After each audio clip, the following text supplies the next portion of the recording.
This one's simple. New week, new opportunities, and we're fired up. One thing this program is about is rolling up our sleeves and getting to work, and that's what we plan on doing today in film. And again, we're excited about the opportunity to go on the road and then obviously play a game this weekend. Robbie in the front.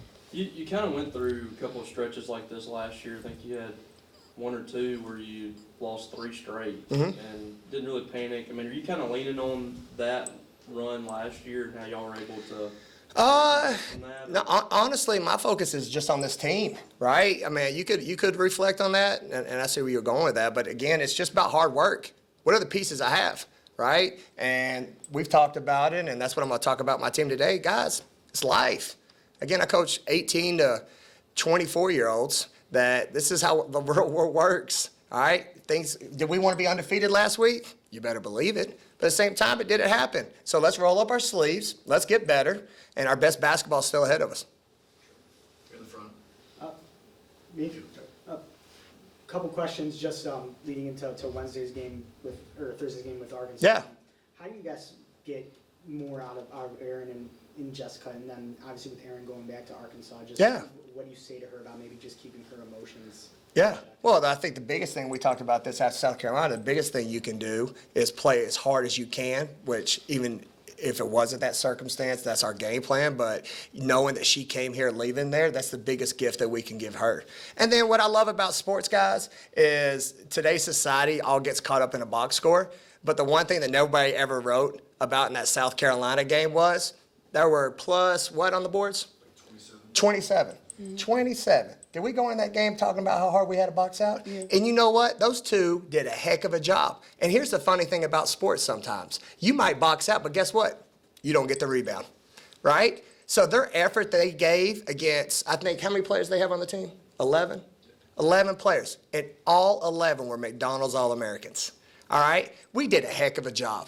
My team fought. They kept them off the boards. Did it fall in their stat favor at the end with the box score? Nope. But the effort they gave me, I told them I couldn't be more proud as a coach. I don't believe in moral victories, but their effort was phenomenal, and that's what we got to continue to do as we play the rest of the SEC schedule.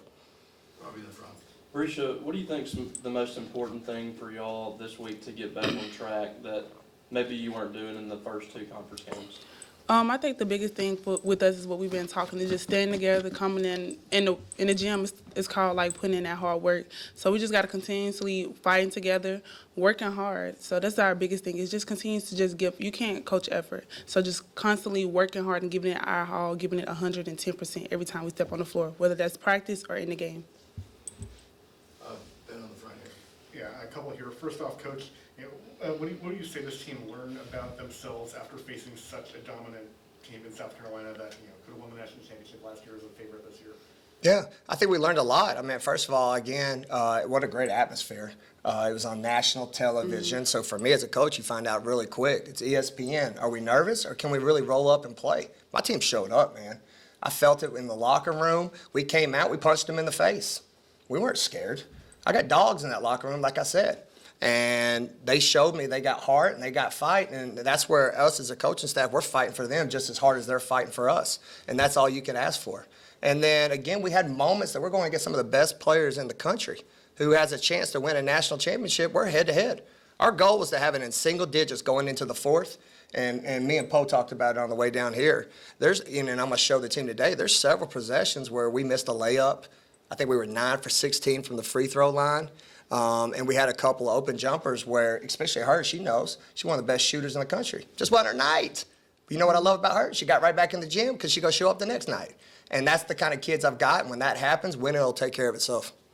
Yeah, and then Debreasha, with the three-point shooting hasn't really been there for the team these first 2 SEC games. So what can you guys do to mentally just sort of make sure that confidence stays high for people like you and Kayla and some of the others? I think our biggest thing is just confidence, knowing that, yes, like you said, it wasn't our night, but we still shooters, constantly coming in the gym, shooting. Like, that's what we do. So just believing in ourselves, believing in each other.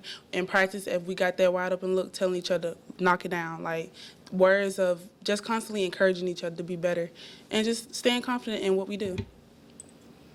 Robbie in the front first. Sam, I know you know Mike Neighbors really Yeah. well, and the style of play they play, they can have some up and down nights. We saw an up night the other day. Yes, we did. How difficult is it to defend a team like that and what they do, especially on the offensive side of the ball? No, it's really difficult because, when you look at their season statistics, they're capable of a 30-piece in a quarter. I mean, they shoot it so fast that's the challenge. I'm going to be honest. It's our defense right now. All right, for us to get back to championship behavior, we got to get defensive stops. We can shoot, and I know we're talking about some missed shots, but the glimpses when we lose is because we're not stopping the ball. We're terrible in ball screen coverage, and it takes some losses to understand to change behavior. And again, that's why I'm excited about our team, because we're able to have hard talks that, guys, you got to improve. So if we want to have a chance to win this game, it's got to start on the defensive end, or else they're going to make us look really bad, and then guess what? We'll come back and we'll get right back after practice because that's all we know. If we're not good at something, we're going to make sure we address it and change behavior. Since we're previewing both games this next week, and a question for both of you guys, since you both came in last year, just how much has it, or both of you guys just going 0-2 against Ole Miss last year, and how much did that drive you guys through the off season and with that game coming up? Yeah. No one likes to lose, and I know for us, especially not this team, we work so hard. So, like you said, we wanted to beat them, and going 0-2 hurt. But like we said, we have that mindset of we got to get in the gym, we're going to work hard, and it's going to be a dogfight when we step up against them. But in the front here. You touched on it a little bit with how quickly their offense can go, but further impressions of Arkansas. They've got both the leading scorer and leading rebounder in the SEC. Yeah. Yeah, they're good. Again, they're committed to a style. You know what you're going to get. It's just a matter of us being tough dogs and going on the road. And, again, this is what I love about our team. Our team in that locker room knows what's up right now.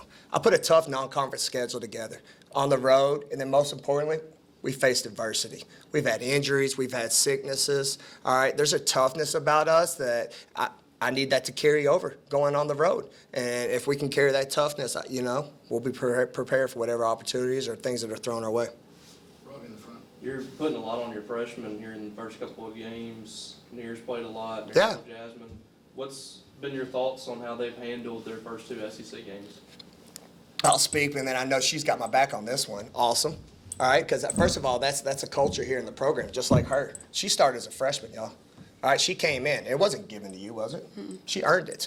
All right, and everybody's journey looks different, especially in a time with COVID where you still got fifth years returning, where it's hard for freshmen to come in, just being honest. And for their attitudes to be the way it is, the upperclassmen respecting them from day one, and then them just staying part of the process. Because, again, this is a society and a day and age where kids just transfer. They point fingers. They quit. None of these kids have.